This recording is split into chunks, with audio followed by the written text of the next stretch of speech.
A gente fica parecendo uma celebridade, né? Com vocês. O importante é que com vocês, Jesus, que é o motivo real de nós estarmos aqui. Porque, na verdade, isso aqui não é um mero congresso, que a gente vai de evento acadêmico para melhorar nosso currículo. Isso aqui é um encontro de almas que já tiveram outras oportunidades no Evangelho e que, por algum tipo de infantilidade, não levaram plenamente esse Evangelho para os seus corações. Mas pela imensa misericórdia renovada do Cristo, porque como diz o profeta Isaías, as misericórdias de Deus se renovam todos os dias, já que todos os dias também se renovam nossas iniquidades, nós tivemos a oportunidade de novo encontrarmos esse Evangelho para fazer diferente. Por isso que é um momento muito venturoso, 10 anos, agradecer como Stanley fez, a Mário Jorge e a todos que fazem esta casa que capitaneia esse evento junto com o Movimento Espírita de Pernambuco. Agradecer aos grupos Escolhas de Luz e Semearte. Vocês perceberam que Campina Grande não só canta forró no São João, né?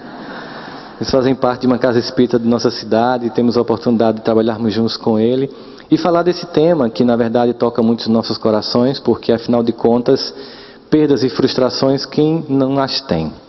E tentar falar de forma clara, sem tentar trabalhar conceitos, mas falar sobre experiências humanas, sobre vidas humanas. Aqui nesse auditório, sentado nessas cadeiras, existem pessoas que passaram ou passam por dores inimagináveis por nós. Eu não preciso conhecer particularmente vocês, mas depois de 20 anos atendendo num consultório, eu sei que aqui neste auditório tem pessoas que foram abusadas na infância sexualmente. Eu sei que tem pessoas cujos pais não cumpriram o dever de educar e de amar. Eu sei que tem pessoas que foram atraídos afetivamente. Eu sei que tem pessoas que apostaram tudo e perderam. Eu sei que tem pessoas que não realizaram parte significativa dos seus sonhos. Mas o mais importante é que é muito fácil diagnosticar ou detectar nossas incongruências, as nossas incompetências. É muito fácil diagnosticar, por exemplo, a dor do mundo, o caos da terra.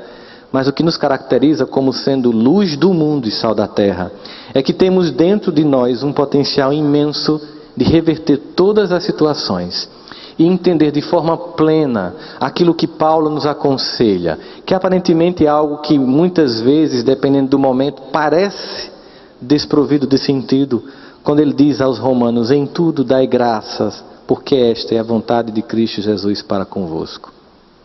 Aparentemente, no momento de desgraça, não há sentido em ver graça. Acontece que a não graça não percebida por nós é pelo olhar que temos sobre o evento de uma perspectiva momentânea. E Deus, que tem uma perspectiva de eternidade, sabe que aquele momento que reputamos como desgraça, na verdade é a graça abundante de Deus acontecendo em nossas vidas. Às vezes não conseguimos perceber isso. Quando você pega um filho seu que está no computador, no WhatsApp, na internet, assistindo uma minissérie que gosta, e você diz: pare e venha estudar, ele acha que aquilo é graça ou desgraça? Pela risada vocês sabem a resposta. No entanto, aquele pai que pede para aquele filho interromper aquele momento de lazer que parece muito agradável para eles no primeiro momento, aquele pai acha que está provocando alguma desgraça na vida daquele filho quando ele pede para ele parar para estudar? Então imagine então que Deus, que é perfeito, sempre que nos pede para parar para entender uma lição, está querendo construir em nós potências que iremos utilizar no futuro. Aquilo que aparentemente é um diagnóstico de desgraça é apenas uma visão turva de uma realidade que depois irá se desdobrar em graça abundante, porque um Deus que é amor, como define João e também Paulo, não tem nada que não faça, que não tenha um objetivo profundamente amoroso. Mas dizer isso é fácil. Difícil é na hora do vamos ver, do teste, quando a gente está no momento ruim, imaginar essas questões e conseguir manter o que Emmanuel nos solicita, manter um estado de prece. Sabe que tem dia que a gente amanhece bem? Acontece com vocês? Tem dia que a gente amanhece bem, toma banho, se acha até bonito. Aí veste uma roupa, canta no banheiro, because I'm happy, já vai naquele clima, vai no sinal, se alguém passar pelo seu carro você não liga, diz, deve estar com algum problema, deve estar indo para o banheiro, está apressado. Você compreende as pessoas, aí você pensa assim, eu queria ser assim o tempo todo. E no outro dia, você está no caos total. oscilando. Se uma pessoa tirar uma piada com você no ambiente de trabalho, você já fica raivoso. Se alguém der uma risada, você pensa que é com você, porque você fica paranoico. A gente oscila nesse momento. E quando a gente pensa em frustração, a gente pensa que a frustração, ela é fruto, eu vou deixar para falar de perdas no final, a frustração é fruto de uma expectativa. Vocês devem conhecer o sermão da montanha, o sermão do monte, como alguns de nós chamamos, e sabe que tem muitas bem-aventuranças. Mas teve uma que recentemente Jesus mandou no meu grupo de WhatsApp, que diz assim: bem-aventurados os que não criam expectativas, porque não serão frustrados. Às vezes, a frustração não é fruto de um fato que não corresponde ao que deveria ser, mas é fruto de que o fato não corresponde às expectativas que eu criei. Portanto, nós vemos quantos casamentos em que as pessoas se sentem frustradas, não porque o outro não é aquilo que pode ser, mas porque não é aquilo que eu queria que ele fosse. Não é aquele marido dos sonhos. Eu lembro que uma paciente chegou para mim e disse: eu vim aqui porque eu quero que você me ajude a trabalhar para eu mudar o meu marido. E eu disse: se a senhora conseguir isso, lance o livro, porque vai vender mais que o Código da Vinci. Se a senhora conseguir mudar o seu marido, vai ser um best-seller mundial. Porque a energia que a gente tem mal dá para mudar a gente com a disposição que a gente tem para mudar. Na verdade, às vezes nós criamos falsas expectativas sobre o que é um bom homem, sobre o que é uma boa esposa, sobre o que é um bom filho, sobre o que é um bom ambiente de trabalho, e sempre baseado em fatores ilusórios. Eu lembro que sempre que eu vou ao cinema com minha esposa, e na minha casa é assim, a gente resolveu que, como ela gosta de comédia romântica e eu gosto mais de filme de ação, aí a gente combinou que fica uma parte é comédia romântica e uma parte é filme de ação. Como vocês sabem que em qualquer casa em que as coisas funcionam, quem manda é a mulher, eu vejo 8 comédias românticas para ela ver 2 filmes de ação. Como comédia romântica é muito previsível, vocês sabem disso? Comédia romântica é previsível. Eu sempre aproveito o cinema para observar o comportamento das pessoas. Como eu observava aqui, lá fora, vendo no telão, o comportamento das pessoas quando elas são filmadas no telão. Uns dão assim, outros ficam tímidos, outros ficam constrangidos. Cada um reage conforme tem expectativas sobre como o outro está me vendo. E aí num filme de comédia romântica, geralmente é assim, Stanley. Tem aquela cena do indivíduo dando um buquê de rosas no Central Park com All in Time de Enya tocando no final. Aí a namorada faz assim: cadê que tu faz isso comigo? Por que tu não faz uma surpresa dessa? Eu sempre vejo alguém catucando alguém e na média, em 90% dos casos, é a mulher cobrando do homem. Aí eu fiquei pensando, a gente falta muito. A gente frustra muito expectativas. Mário de Andrade não casou e aí perguntaram para ele: por que você não casou? É melhor manter dezenas de mulheres iludidas do que uma só infeliz. Veja a visão que ele tinha do casamento. Então a expectativa que as pessoas têm, sobretudo sobre os homens, e aí quando eu comecei a ver os romances espíritas, eu observei uma coisa preocupante, né? Geralmente as mulheres vão para o plano superior e os homens vão para o umbral. Observe essa tendência, é preocupante. A gente termina sendo resgatado. Eu imagino que vocês dão um sorriso irônico. Aí, tá vendo? Tá precisando de mim agora, né? Nem que seja de uma prece. Expectativas que nós criamos sobre pessoas faz com que relações que são eficientes sejam percebidas como ineficientes por uma visão romanceada da vida, que termina sendo uma visão infantil da vida. Cada um de nós é o que pode ser. Às vezes nós cobramos que o outro seja para nós o que nós não somos para o outro. Queremos uma esposa perfeita sem sermos esse esposo perfeito. Às vezes essa visão infantil faz com que a gente lance olhar sobre a vida dos outros, achando que talvez se eu tiver a esposa do outro, o emprego do outro, o salário do outro, a cultura do outro, eu vou ser feliz. Numa sensação contínua e inacabada de frustração para consigo mesmo, por não se perdoar por se ser quem é.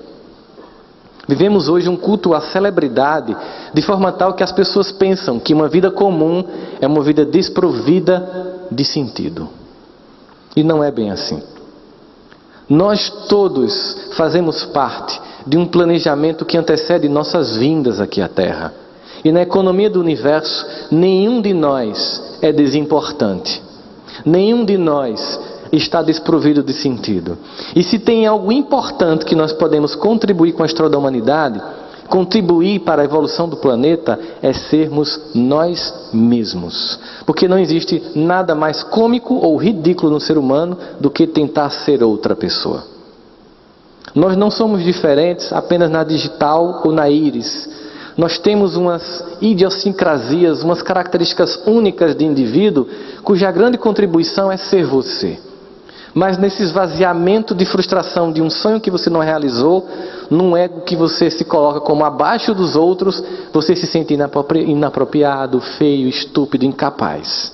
Foi feita uma pesquisa nos Estados Unidos em que se colocou em consultórios médicos, durante a espera para o atendimento, capacetes de positron para que as mulheres fossem analisadas em seu pensamento enquanto folheavam revistas de moda. Um tomógrafo de positron portátil, ele faz a medida do comportamento neurológico em funcionamento, diferente daquele que você entra como tubo. E eles perceberam que depois de 19 minutos folheando uma revista de moda, as mulheres começavam a produzir sintomas de depressão. Porque elas detectavam algumas coisas. Ela não tem uma boca da Angelina Jolie. Eu não tenho a barriguinha de fulana. Eu não tenho os cabelos de cicrana. Eu não moro na casa de Beltrana. Mas a coisa que mais provocava quase uma tentativa de suicídio era quando olhava e dizia, mas eu também não tenho o marido dela. Na expectativa ilusória de que você fica analisando o seu mundo numa projeção que se faz da Matrix, que são os meios de comunicação. Eu chamo de a Matrix da Matrix. Você fica olhando lá um mundo perfeito e achando que aqui não há um mundo perfeito.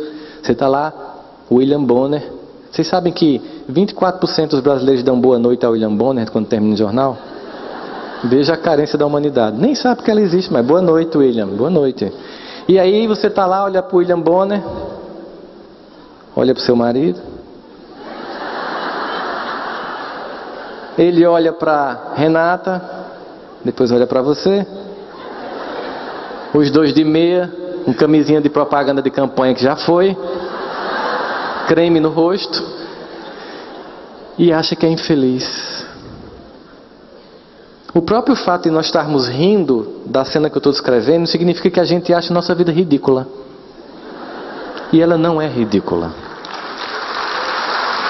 Ela não é ridícula. Nós criamos fantasias de felicidades que estão lá fora. Esquecemos do quanto de amor já está aqui dentro. Eu lembro que certa feita eu vinha de uma viagem internacional, pousei com um amigo meu aqui em Recife, fomos para Campina Grande e passamos, entrando pelos canaviais de Pernambuco para sair na Paraíba, desviando aqui a 101-230, passamos por Juripiranga, uma cidade de fronteira entre a Paraíba e Pernambuco, uma clássica cidade nordestina com cerca de 3 mil habitantes. E havia um senhor de mais ou menos 80 anos, de mãos dadas com a esposa, naquelas cadeiras de macarrão, que quem é do Nordeste sabe do que eu estou falando, se balançando, com os filhos ao redor. Naquela rua clássica que tem um canteiro no meio e a igreja no final. E esse meu amigo dizendo assim, olhando essa cena, eu me lembrei da poesia de Drummond sobre Tabira. Já sei, a poesia diz assim, sobre a cidade dele que era pequenininha no interior de Minas. Passa uma vaca, a vaca vai. Passa um burro, o burro vai. Ô vida besta, sou. Aquela ideia de uma cidade pequena sem nada acontecendo, sem uma balada.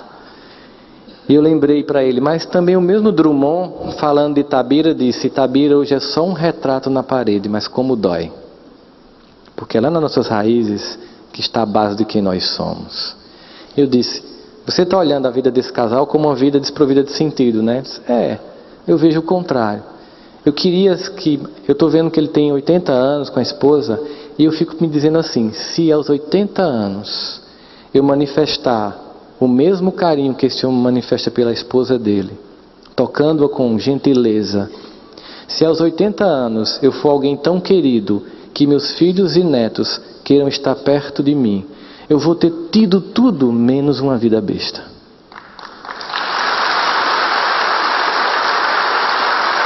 Porque às vezes, quando a gente vê o Réveillon no final do ano, seja na Big Apple, onde a maçã desce, seja nos Champs-Élysées, seja em Sydney, na Austrália, ou em Copacabana, A gente fica sempre, deve ter tão massa passar um Réveillon aqui. E o Réveillon legal é aquele Réveillon que você está lá no quintal da sua casa, com mesinha e tamboretinho de plástico, tomando cidra cerezer, com as pessoas que você ama. Porque o que faz a diferença é quem já está perto. Não é a paisagem. A paisagem apenas encanta. Feito um paciente meu disse assim: roçando dinheiro não traz felicidade, mas ajuda a sofrer em Paris. Eu disse: de fato, mas tristeza na Torre Eiffel, ou no Açude Velho em Campina Grande, ou em Boa Viagem, é tristeza. E o que tira tristeza é amor, perdão e companhia. É isso que tira tristeza. E para que eu possa vivenciar a experiência, eu tenho que deixar de fantasiar sobre as pessoas e fantasiar sobre mim. Eu tenho que aprender a me amar como eu sou. Eu tenho que aprender a aceitar quem eu sou. Porque quando você é fiel no pouco, você é fiel no muito. Quando você entende que você... Eu lembro quando chega algum amigo, algum parente evangélico assim: Deus tem um projeto na sua vida. Eu digo: amém, eu sei. Eu só quero lhe dizer que Ele tem um projeto na vida dos 7 bilhões de encarnados, porque Ele não criou pessoas excepcionais. Ele criou filhos simples e ignorantes a caminho da luz. Por isso que até hoje ninguém pode atirar a primeira pedra. Porque nenhum de nós está assim uns dos outros. Só um de nós esteve aqui para, estando acima, se colocar abaixo de todos nós para nos exaltar. E chama-se Jesus. E tudo mais é uma fantasia que compramos, nos frustramos, nos sabotamos, nos menosprezamos, nos sentimos fracos e feios e pobres e infelizes. E tem algumas funções esse tipo de frustração.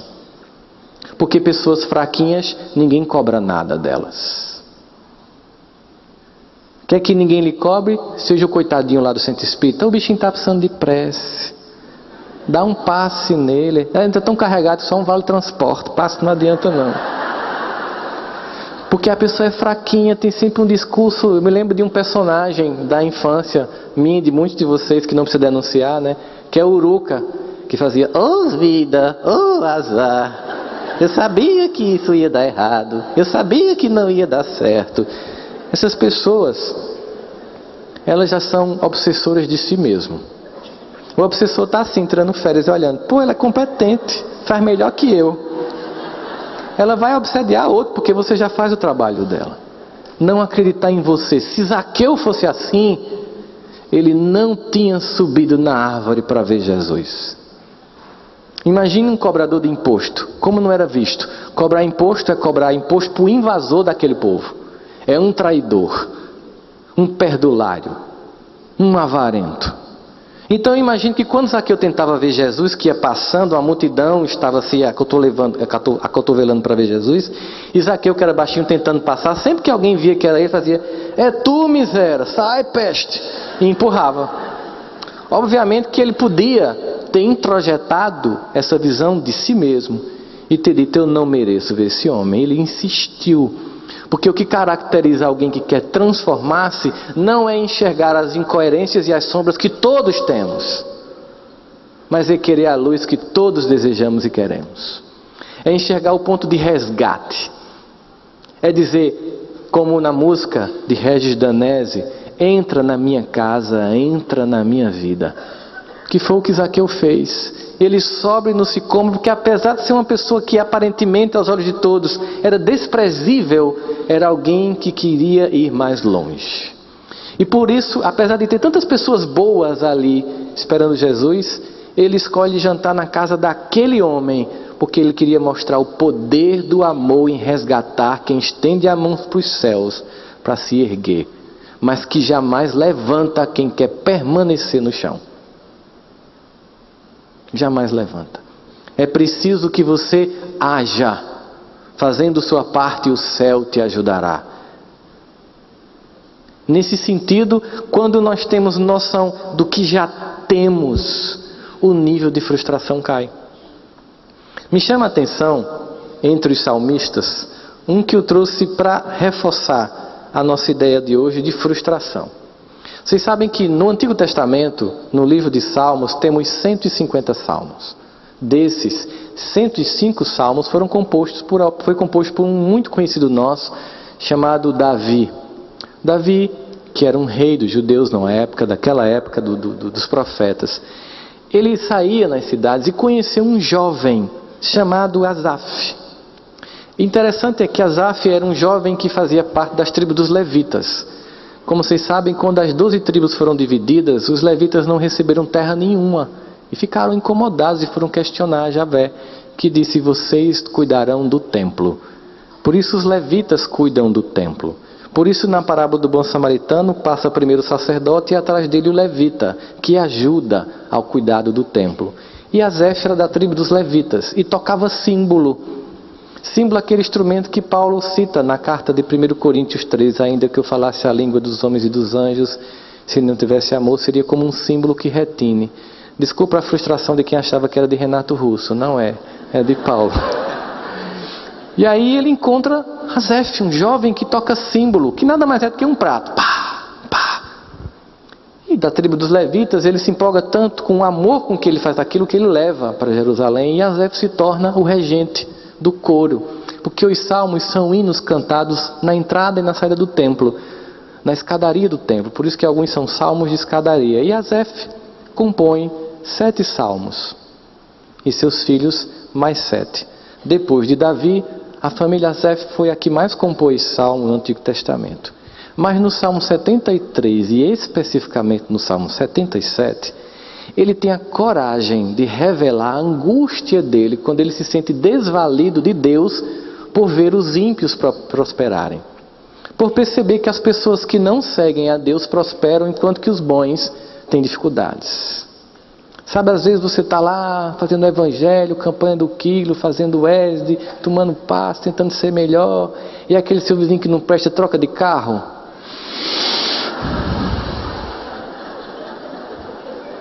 E você está com aquele que tem quase 20 anos, que está vendo cupim de ferro, está prestes a acabar com o carro, e você não tem condição de trocar, e você fica agoniado. Asaf estava numa noite dessas. Asaf estava angustiado porque ele se comparava, ele criava expectativas e ele se frustrava. Eu lembro que uma vez um colega meu trocou de carro. Aí ele foi me mostrar: ó, Sandro, eu comprei uma Santa Fé. Aí eu olhei assim e disse: meu Deus, segura teu filho que eu estou tendo um acesso de ódio aqui, pai. Eu levantei e fiz: que lindo o seu carro. Se eu tivesse laser no olhar, o carro tinha sido fulminado. E eu cheguei em casa sequestrado emocionalmente. E haja eu entrar em site de simulador de compras de carro para ver se dava para comprar um também. Calculava para lá. Cheguei reclamando: porque eu trabalho e nenhum carro decente tem condição de ter. Nessa hora a esposa sábia fica olhando: o bichinho está sequestrado. Ficou lá olhando, fazendo pressa para ver se eu voltava à vida real. Domingo de noite, depois de muitos cálculos, eu percebi que eu conseguiria comprar o carro se eu tirasse o almoço, por exemplo. Se eu tirasse o almoço, dava para comprar o carro. Mas aí não dava para ficar sem comer. Domingo à noite eu olhei para ela e faz: eu não preciso trocar de carro não. Ela fez: graças a Deus, meu Deus. Ele voltou a ser. Não é preciso não. Imagina, eu perdi 3 dias com ódio do rapaz, frustrando-se comigo mesmo porque estava olhando para o outro, para o percurso do outro. Sempre que eu desfoco, eu deixo de ver a bênção e vejo apenas o que falta.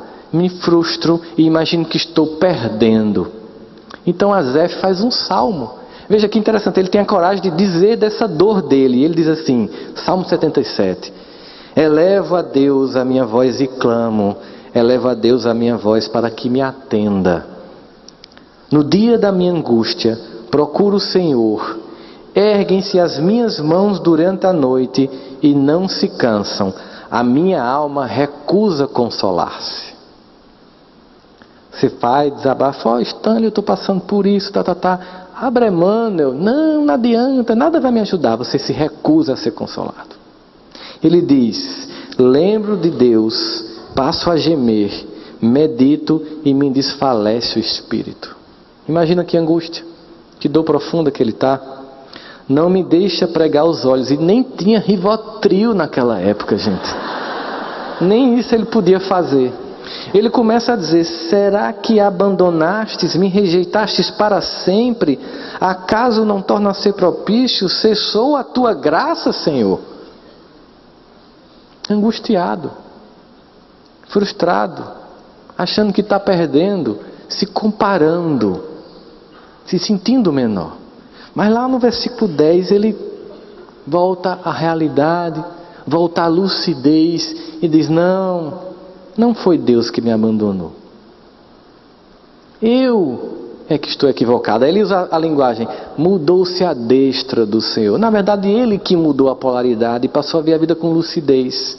Ele começou a lembrar: agradeço por tua fidelidade na nossa história, no passado do nosso povo. E percebe, claro, foi eu que estava doente.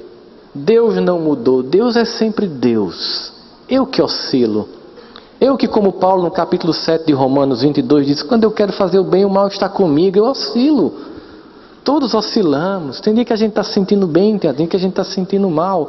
Tem dia que a gente manifesta as expressões do mais belo de um ser que está em processo evolutivo. E tem dia que a gente volta a ter o comportamento mais instintivo, primitivo e competitivo. Porque nós estamos rumo à luz. Nós queremos caminhar. E diante da vida, as frustrações fazem parte de um processo que todos experimentam. É muito natural que nós pensemos que a nossa dor é maior, porque é a que nós sentimos. Por mais que nós possamos observar a dor de alguém, quando a gente vê, por exemplo, uma mãe no mundo árabe com o filho espedaçado depois de um bombardeio, por mais que nos choque aquela cena e que a gente queira sentir aquela dor, a gente não consegue, quando ela fica dizendo Allahu Akbar, Allahu Akbar, a gente não consegue entender a dor que ela está passando, porque nós focamos na nossa dor. Vem cá. Vocês sabem que na próxima encarnação ele vai dar palestra, né? Porque ele está fazendo treinamento nos bastidores. Agora, um gato preto em evento espírita é só para confirmar a tese que a gente faz magia, né? Porque, olha, podia ser qualquer coisa, mas tinha que ser... Eu não resisti, um bichinho. E aí você fica naquela angústia, quando você observa a cena do mundo e pensa assim: se eu não tenho noção da realidade de meu compromisso diante do mundo, e me comparo com a dor do outro ou com a vida do outro, eu vou sempre me sentir como ineficiente, como incapaz. É fato. Muitos de nós pensam assim. Eu sei que frustrações e perdas nos fortalecem. Sabe por que eu sei? Porque eu já me frustrei e já perdi muito. E porque eu ainda vou me frustrar e vou perder muito. Eu sei também que todos vocês passaram por isso. Eu sei que muito momento de perda e frustração, alguns de nós devem ter pensado: eu não vou suportar isso. E depois veio a noite, depois veio o dia, o sol voltou a brilhar, sobre justos e injustos. E você saiu mais forte.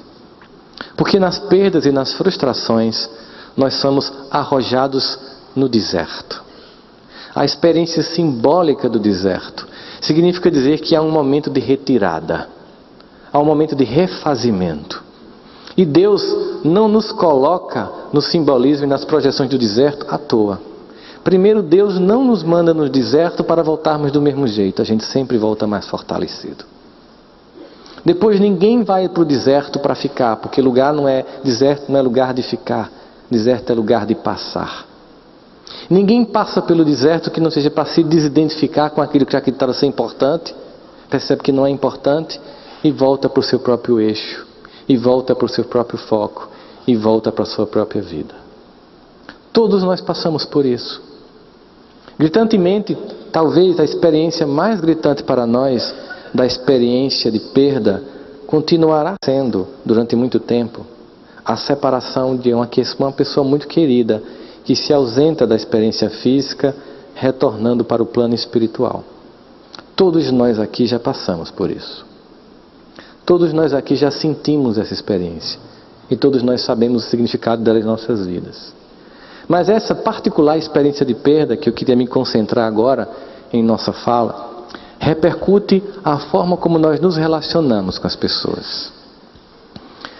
Em outubro do ano passado, minha mãe desencarnou aos 67 anos, depois de complicações do lúpus. E durante mais ou menos 5 anos, eu sabia que em algum momento ela ia desencarnar e não ia conseguir mais respirar. Mas eu percebi que se eu me concentrasse naquilo, eu não conseguiria viver. Se eu me concentrasse numa contagem regressiva do desencarne, eu não conseguiria usufruir a presença. Durante esses 5 anos, eu fiz o que eu sempre fazia. O que ela sempre me pedia para fazer. Porque quando eu tinha 12 anos, eu ainda era evangélico na época, ela disse para mim, ela tinha mediunidade, disse: meu filho, eu estou vendo você fazendo palestras sobre o evangelho. E eu lembro que eu chorei, porque eu disse: eu não quero ser pastor não, mãe. Ela disse: eu não sei se você vai ser pastor, mas eu estou vendo você falar do evangelho. E toda vez que eu saía de casa, para alguma viagem, eu já casado, ligava para ela, ela fazia: Deus lhe transforme para um homem de bem. E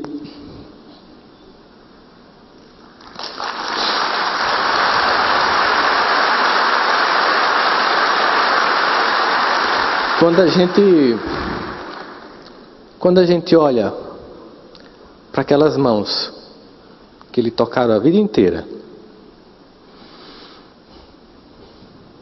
lhe abençoaram, lhe castigaram porque era preciso, porque eu era muito trabalhoso, e você sente ela fria, ou você se desespera, ou você agradece por todos os anos em que aquecida ela lhe consolou. Ou você se desespera, ou você agradece por saber que, por maior que seja a dor da separação, ela é incomparável à alegria do reencontro. Ou você se desespera, ou você começa a lembrar das tantas lições que você aprendeu com aquela que ainda não vai deixar de existir, pois eterna é. E que teve a oportunidade de estar com você, como todas as pessoas que nos antecedem, porque somos todos nós o resultado de muitos amores e de dores. Nenhum de nós está aqui que não tenha sido pela mão amorosa de tanta gente. Nós somos o projeto coletivo de Deus com os que nos antecedem em amor. Educadores, pais, irmãos, professores, primos, até inimigos que nos fortalecem. Eu lembro que no dia, eu estava lembrando de todas as experiências mais interessantes que eu tive com minha mãe. Eu lembro que quando eu tinha 17 anos, ela voltou para casa antes do que eu previa e eu estava no quarto dela com uma namorada. Aliás, pior do que isso, eu estava com a ex-namorada. E ela abriu a porta, aquela cena trágica de adolescência, fechou a porta, ligou para minha namorada e disse: vem aqui, agora que o seu namorado está lhe traindo com a ex-namorada. Aí eu: mãe, tu não é minha mãe. Eu sou, por isso que eu estou fazendo isso, porque você não vai ser cafajeste. Se eu ficar inerte ao que você está fazendo, eu não vou ser sua mãe, eu não vou apoiar os seus equívocos. Eu até pago o preço junto com você, mas eu não apoio não. E toda a minha vida foi pautada nessa figura que era vigilante. Minha mãe era tão braba que na época da novela A Rainha da Sucata, chamava ela de Dona Armênia, vocês lembram? Esses meninos são presos demais. Eu nunca dormi fora de casa, ela sempre me policiou, sempre quis saber com quem andava, o que eu fazia. Ela sabia o filho que tinha, né? E esse processo todo faz com que a gente naquele momento possa se perguntar, que é uma coisa que todos nós sentimos: eu não fiz tudo o que eu deveria, eu não disse todo o amor que eu tinha, eu não declarei tudo o que eu queria, eu não toquei o quanto eu queria, eu não tive tão presente quanto eu devia. É tão fácil cair em cobranças, em se cobrar, mas é muito pequeno reduzir toda uma vida de amor pelos momentos em que você achava que podia mais. A gente faz, nesse momento, a experiência do resgate. Um personagem da constelação familiar retorna para a prata espiritual. Naquele momento, fica em nós a expectativa de que o melhor dela, dele ou deles permaneça presente. Porque a maior alegria que nós podemos dar às pessoas que amamos e que antes de nós retornaram é mostrar que a vida que temos que ser vivida vale a pena ser vivida. Que a dignidade e a presença no mundo com sinceridade e comprometimento de caráter vale a pena ser vivida. que essas pessoas transmitiram no limite delas o melhor que tinham. Às vezes são pessoas que não são tão importantes assim, ou não que não sejam tão importantes, são pessoas que não representaram emoções tão mais significativas. Vocês devem estar se perguntando, ele fala tanto da mãe, cadê o pai? O pai, aos 16 anos, quando eu tinha 12 anos, depois de minha mãe ser espancada muito, ela não suportou e aos 26 anos se separou. E durante muito tempo eu nutri por ele um ódio profundo. Mas antes de casar, minha esposa disse para mim, eu só caso com você se você perdoar seu pai. Porque eu não admito um pai que não perdoa um pai. E eu disse para ela, mas ele já desencarnou, deixa de ser besta, tu é espírito, ele continua existindo. E eu fui atrás desse pai. Eu fui compreender quem ele era para saber o quanto eu tinha dele. Era muito fácil eu ficar apenas acusando todos os momentos em que ele não apareceu na minha vida para me ensinar como reagir, para não me proteger, para não me deixar passar necessidade, para não me deixar comer tomate em almoços que não tinha nada. Era tão fácil acusar, mas também era importante entender o porquê que ele fez tudo aquilo, quais foram as circunstâncias dadas para ele, para que ele não tenha cumprido com a expectativa que eu tinha de que ele fosse meu pai. E olhando com um olhar não apenas circunstancial, mas transcendente, observar todas as possibilidades e entender que sim, eu sou filho dele. E que ele também faz parte da minha vida e que eu também agradeço a Deus pelo pai que eu tive. Porque enquanto eu ficar discursando na experiência da vida e encontrando culpados para não fazer a minha parte na vida, eu não vou avançar. Enquanto eu tiver um bode expiatório para culpar, eu não vou avançar. Às vezes, o perdão que nós não damos não é porque nós não podemos, é porque nós não queremos, porque é muito conveniente ter a quem culpar quando tudo dá errado. Mas nós somos autores do próprio destino. Nós somos co-criadores da própria existência.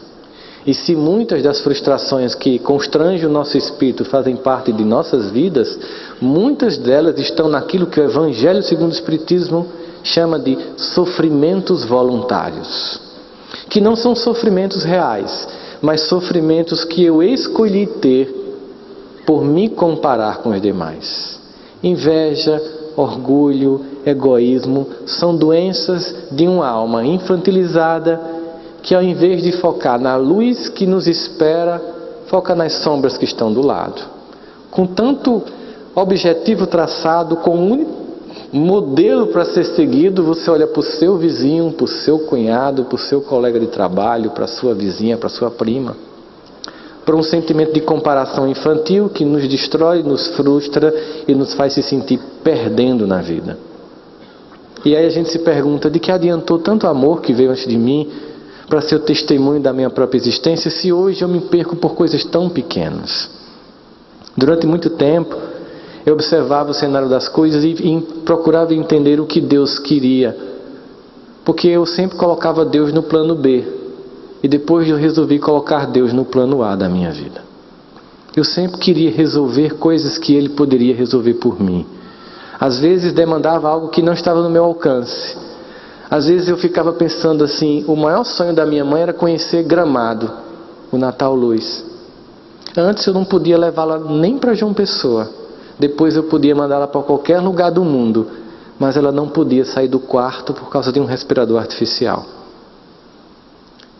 Eu podia ficar constrangido e perguntando a Deus por que aquilo, ou agradecendo a Deus porque ela estava do meu lado, porque ela estava aprendendo com adoecer, porque ela estava refletindo sobre a própria vida, porque ela estava executando um conjunto de perdão a pessoas importantes da existência, para nos momentos finais da vida ela fechar tantas questões em aberto e ir leve para o outro lado. É tão fácil olhar essas cenas e se colocar como alguém infeliz, mas é tão venturoso quando você olha todas as dores e vê como possibilidades. Quando você olha para o deserto e vê que você sai mais forte, quando você vê a sua mãe partindo e depois sente ela mais presente do que antes, quando aquele corpo não correspondia ao espírito altivo que era, e que depois de uma tarefa cumprida, liberto está, você volta a sentir a presença muito mais forte, sem dor, sem limites, pronto para a próxima tarefa.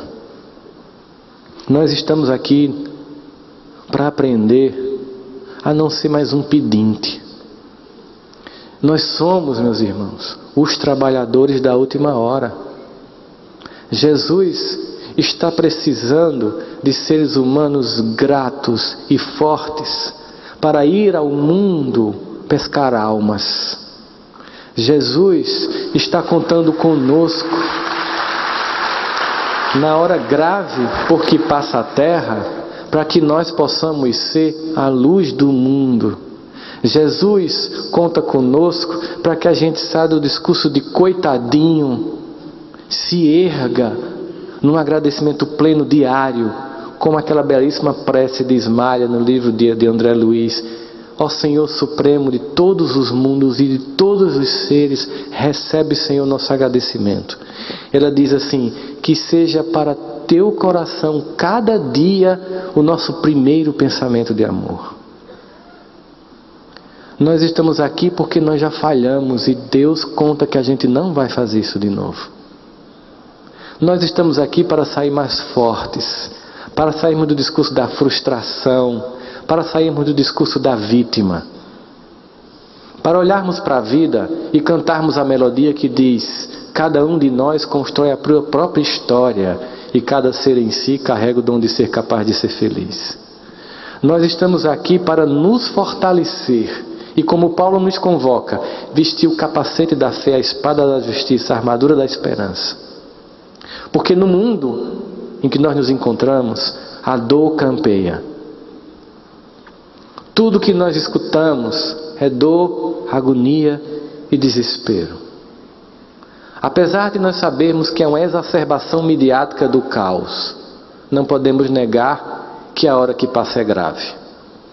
Mas não há por que ter desespero, porque no universo de Deus é Deus que tudo comanda. E os temporários e equivocados homens do tempo, que passam como o tempo passa, e que também são filhos de Deus, com eles vão ter que se encontrar.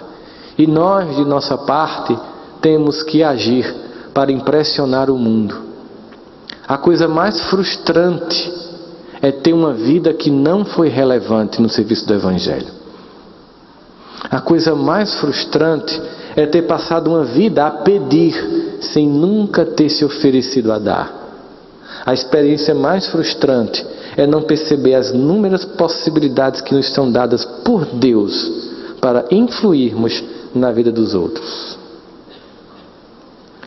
E eu queria que vocês pensassem que, apesar de todos nós termos a ideia de que lá fora existem aqueles que nós deveríamos copiar, a felicidade está lá fora e nós deveríamos pensar, eu queria que vocês imaginassem que de fato as pessoas mais importantes já fazem parte das nossas vidas. Eu procurei um teste para vocês, vocês topam? Muito bem. Vamos fazer um teste sobre memória. Nós temos vários tipos de memória, mas de forma mais clássica, nós lembramos das coisas que são importantes e significativas. Eu vou repetir para que vocês lembrem dessas palavras. Nós lembramos das coisas que são importantes e que são significativas. Vocês lembram o que vocês fizeram no dia 9 de setembro de 2001? Vocês riram por quê? 9 de setembro foi um dia como qualquer, você não lembra. Mas você lembra o que você fez ou onde você estava no dia 11 de setembro de 2001, quando houve o ataque ao World Trade Center nos Estados Unidos, em Nova York? Vocês lembram com quem vocês estavam, com quem vocês conversaram, as impressões que tiveram? Lembram? Vocês lembram o que vocês fizeram no dia 12 de setembro de 2001? Logo, vocês concordam comigo que o 11 de setembro é lembrado porque tem um forte apelo emocional. Vocês lembram que foi no dia 29 de dezembro à noite do ano passado? É uma exceção. Parabéns, antecipado pelo próximo aniversário que você vai ter em dezembro. Mas vocês lembram o que vocês fizeram no dia 31 de dezembro à noite no Réveillon? Com quem estavam, como foi, se deu tempo a ver os fogos ou o engarrafamento não deixou, né? Lembra dessas coisas porque elas têm emoção. Então vamos lá. Todos os dias, o mundo doente, que Cristo já descrevia, jaz no maligno, tenta nos dizer o que é importante, e nós acreditamos. Todos os dias, celebridades da TV, dos outdoors, dos jornais, da mídia de forma geral, povoam o nosso lar através de smartphones, Netflix, canais por assinatura, jornais, TV aberta, rádio, outdoors, mais do que parentes. Concordam comigo? De forma que, se essas pessoas são importantes, dada ao nível de exposição que ela tem nas nossas vidas, certamente nós não esquecemos delas. Concordam comigo? Portanto, vocês vão me responder. Quais foram os 3 últimos ganhadores do Oscar de melhor ator? De melhor atriz? Os 3 últimos ganhadores do Nobel da Paz? Medicina? Química? Física? O Pulitzer? Alguém? Prêmio Jabuti? Tem um prêmio chamado Prêmio Jabuti de Jornalismo e Literatura, é sério. As 3 melhores novelas, vocês lembram? Não é estranho? Observe, olha que coisa incrível, olha o que é ilusão, olha o que é expectativa e frustração, baseado em ilusão. A vida é uma imitação do que as celebridades fazem. Elas deveriam ocupar tanta importância na minha vida que eu jamais deveria esquecer o que elas fazem e quem elas são. No entanto, eu pergunto a vocês, os 3 ganhadores do Oscar de melhor ator e ninguém lembra, a não ser que seja um cinéfilo ou um comentarista de cinema. É estranho que, apesar de elas serem tão presentes, aspas, em nossa vida, elas estejam tão ausentes de nossa memória. Significa dizer que dentro de nós, no fundo, há um recurso que sabe o que finalmente importa. Porque aquele homem que estava sentado com sua esposa de mão dadas em Juripiranga, certamente não sabe nem quem é Angelina Jolie. Mas certamente olha para a esposa dele com um amor que nem ela pode talvez ser olhada. Porque o que importa já está perto. Vamos fazer um teste agora. Fechem os olhos. Todos, inclusive os que nos acompanham pela internet. Vamos fechar os olhos. E vamos lembrar dos dias mais difíceis da nossa vida. Dias em que a gente imaginou que não ia conseguir superar. Lembre dos detalhes.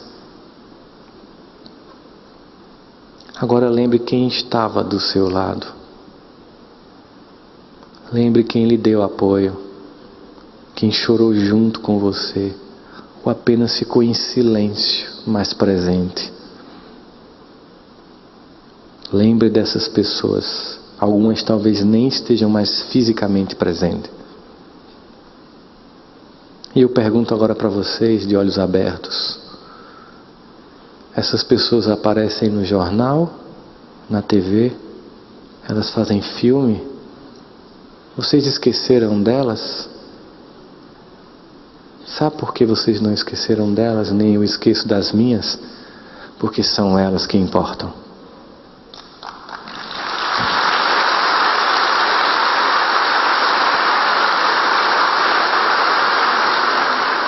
Elas são perfeitas? Muitas vezes nós tivemos raiva delas, brigamos, nos frustramos, mas ainda assim continuamos juntos. Talvez se elas estivessem aqui e fechasse os olhos, fosse de você que ela lembrasse. No fundo, a nossa alma não se engana. Apesar de toda a pantomima de um mundo, nós sabemos no íntimo quem de fato conta. Nós já temos anjos do nosso lado. Nós já somos anjos para muitas pessoas.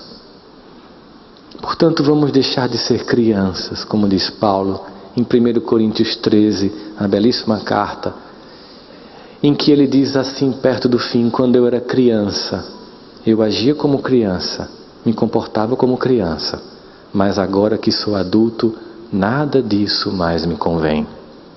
E poderíamos dizer, antes de eu conhecer o Mestre dos Mestres, a nossa mais alta esperança, o Cristo Jesus, eu me comportava como uma criança, eu chorava como uma criança, eu lamentava como uma criança, mas agora que o conheço e que me tornei maduro por isso, nada disso me convém. Todos temos perdas, todos temos frustrações, somos todos artífices do próprio destino, somos luz do mundo, sal da terra, e o Cristo conta conosco para fazermos a diferença, porque nós temos que chegar segunda-feira não com saudade do evento, mas disposto a colocar no cotidiano de nossas práticas os princípios do Evangelho aqui perpassados, para fazermos a diferença, para influenciarmos Paulista, Olinda, Recife, Pernambuco, Nordeste, o Brasil e o mundo, porque a terra não se regenera, são os que nela moram que irão se regenerar. Que paremos de chorar feito crianças desvalidas e olhemos para muita bênção que já está presente em nossas vidas e passemos a agradecer todos os dias ao Deus da vida por todos os dons que Ele nos deu, e que possamos servir enxugando as lágrimas para, como diz Joana, esquecermos da nossa. Vamos trabalhar pelo Evangelho. Jesus conta conosco, meus irmãos. Muita paz no coração de todos vocês.